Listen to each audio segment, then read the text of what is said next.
জাদু গাছ আর কৃষকের গল্প। এক ছিল ছোট্ট গ্রাম। সেখানে রমেশ নামে এক গরিব কৃষক থাকত। রমেশ খুব পরিশ্রমী, কিন্তু তার কাছে বেশি টাকা ছিল না। তবুও সে সবসময় হাসি খুশি থাকত।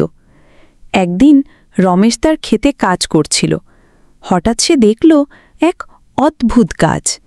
গাছের পাতাগুলো চকচক করছে, যেন তারা লাগানো।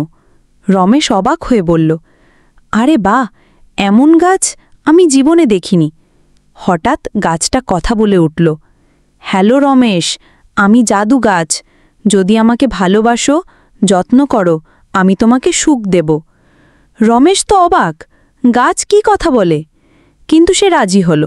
প্রতিদিন সে গাছকে পানি দিত, গান গাইত, এমনকি গাছের সাথে গল্প করত। একদিন গাছ খুশি হয়ে বলল, রমেশ, তুমি ভালো বন্ধু, তাই তোমার জন্য উপহার আছে।